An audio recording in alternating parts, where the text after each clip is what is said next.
চলুন আজ নতুন একটা গল্প শুনি। গল্পটির নাম পাগলা দাশু। গল্পটি লিখেছেন সুকুমার রায়। আমাদের স্কুলের যত ছাত্র তাহাদের মধ্যে এমন কেহই ছিল না যে পাগলা দাশুকে না চিনে। যে লোক আর কাহাকেও জানে না সেও সকলের আগে পাগলা দাশুকে চিনিয়া ফেলে।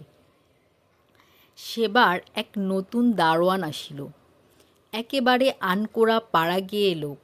কিন্তু প্রথম যখন সে পাগলা দাশুর নাম শুনিল তখনই আন্দাজে ঠিক করিয়া লইল যে এই ব্যক্তিই পাগলা দাশু। কারণ মুখের চেহারায়, কথাবার্তায়, চাল চলনে বোঝা যাইত যে তাহার মাথায় একটু ছিট আছে। তাহার চোখ দুটি গোল গোল, কান দুটি অনাবশ্যক রকমের বড়, মাথায় এক বস্তা ঝাঁকড়া চুল।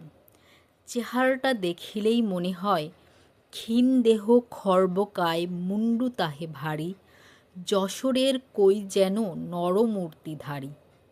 সে যখন তাড়াতাড়ি চলে অথবা ব্যস্ত হইয়া কথা বলে তখন তাহার হাত পা ছোড়ার ভঙ্গি দেখিয়া হঠাৎ কেন জানি চিংড়ি মাছের কথা মনে পড়ে।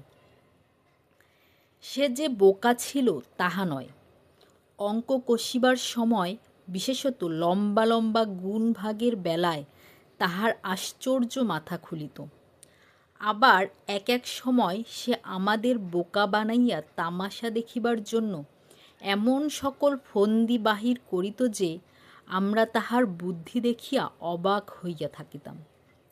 দাশু অর্থাৎ দাশরথী যখন প্রথম আমাদের স্কুলে ভর্তি হয় তখন জগবন্ধুকে আমাদের ক্লাসের ভালো ছেলে বলিয়া সকলে জানিত।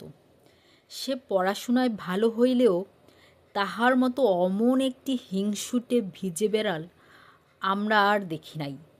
দাশু একদিন জগবন্ধুর কাছে কি একটা ইংরেজি কথার মানে জিজ্ঞাসা করিতে গিয়াছিল। জগবন্ধু তাহাকে খামোকা দু কথা শুনাইয়া বলিল, আমার বুঝি আর খেয়ে দে কাজ নেই, আজ একে ইংরেজি বোঝাবো, কাল ওর অঙ্ক কষে দেব, পরশু আর একজন আসবেন আর এক ফরমাইশ নিয়ে, ওই করি আর কি। দাশু সাংঘাতিক চটিয়া বলিল, তুমি তো ভারী ছ্যাচরা ছোট লোক। জগবন্ধু পণ্ডিত মহাশয়ের কাছে নালিশ করিল, ওই নতুন ছেলেটা আমায় গালাগালি দিচ্ছে। পণ্ডিত মহাশয় দাশুকে এমনই ধমক দিয়া দিলেন যে বেচারা একেবারে দমিয়া গেল। আমাদের ইংরেজি পড়াইতেন বিষ্ঠুবাবু। জগবন্ধু তাহার প্রিয় ছাত্র। পড়াইতে পড়াইতে যখনই তাহার বই দরকার হয় তিনি জগবন্ধুর কাছে বই চাহিয়া লন। একদিন তিনি পড়াইবার সময় গ্রামার চাহিলেন।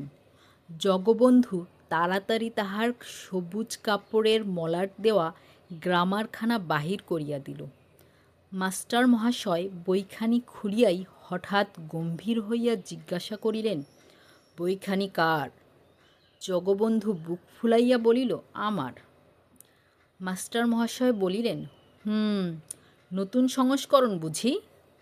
বইকে বই একেবারে বদলে গেছে। এই বলিয়া তিনি পড়িতে লাগিলেন, যশবন্ত দারোগা লোমহর্ষক ডিটেকটিভ নাকি নাটক।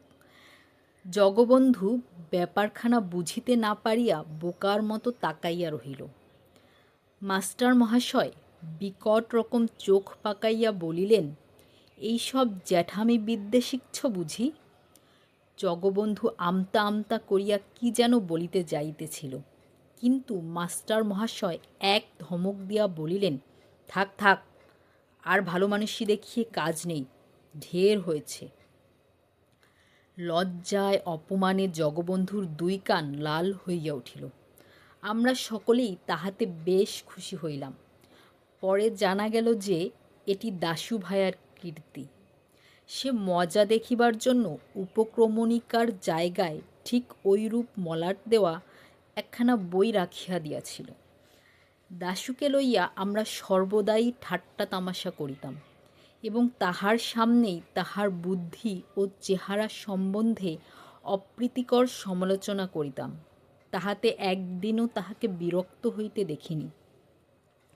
এক এক সময়ে সে নিজেই আমাদের মন্তব্যের উপর রং চটাইয়া নিজের সম্বন্ধে নানা রকম অদ্ভুত গল্প বলিত।